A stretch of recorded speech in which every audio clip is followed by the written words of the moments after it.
everybody. Thank you. Thank you. Hello, my name is Riley Gaines. I am an ambassador for Independent Women's Voice. I am the vice chair of Athletes for America with America First Policy Institute. And I'm a former collegiate swimmer from the University of Kentucky. First, and let me echo Speaker Johnson's gratitude for the people who stand alongside me, behind me, their leadership on this issue, how they have stood firm, the flack that you all have taken. I know it's not easy, but nonetheless, it's necessary, and I would argue that it's urgent. And so I thank you all. And I'm thrilled with the passage of H.R. 28, the Protection of Women and Girls in Sports Act. But truthfully, I'm mad. I'm mad that this is something we have to do.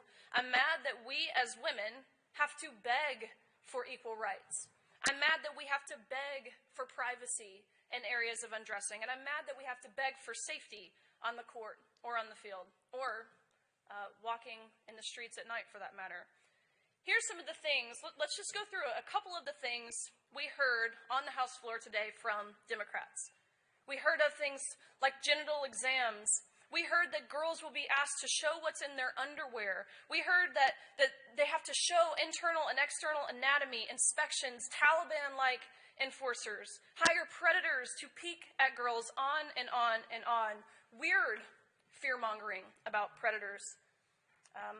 But that's what Democrats do best. If you don't know what they're up to, just look at what they're accusing the right of. There have only been a few girls. Another thing they said, there's only a few girls who have been injured at the hands of a boy. It's such a small percentage. I heard that this bill is a waste of time. And let me tell you the message I received when I heard that, is that I'm a waste of time. Girls around the country, just like me, are a waste of time. Your daughters are a waste of time to all House Democrats except the two who voted in favor of the Protection of Women and Girls in Sports Act. But to Speaker Johnson's point, the American people spoke on November 5th. The common sense, everyday Americans who intuitively know that men and women are different. We reject this notion.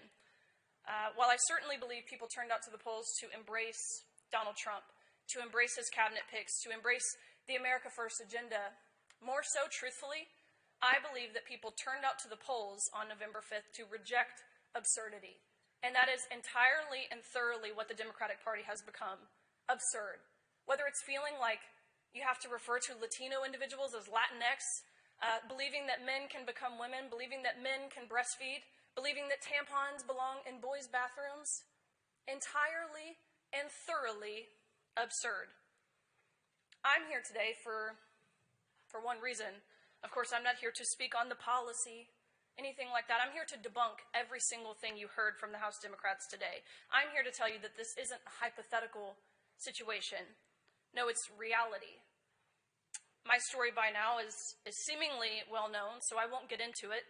I could spend hours sharing the feelings and the emotions, the specifics behind watching a man steal a woman's national title, the feelings of humiliation and violation, of having to strip down to nothing, fully unclothing yourself, inches away from where a 6'4" man simultaneously fully exposed himself, stripping down to nothing, exposing his male genitalia non-consensually, might I add, which we used to properly label as some form of voyeurism or sexual harassment, indecent exposure. Now it's seemingly celebrated.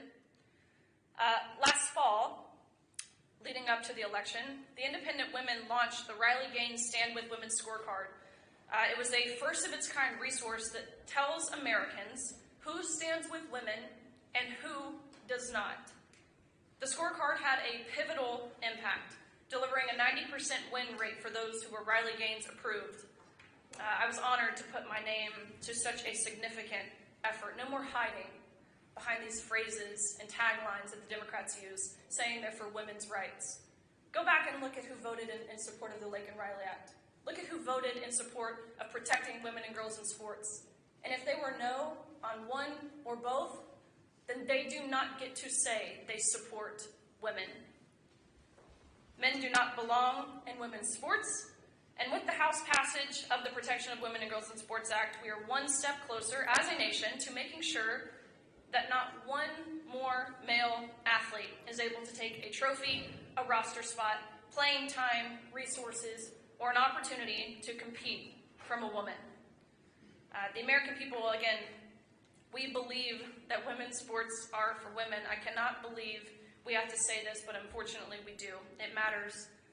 Last thing I'll say, if you're curious how your representative voted, your senator, any federal elected official, how well they stand with women, you can check that out at RileyGainesScorecard.com. Again, appreciate you guys and appreciate the leadership of the people here standing beside me today. So thank you.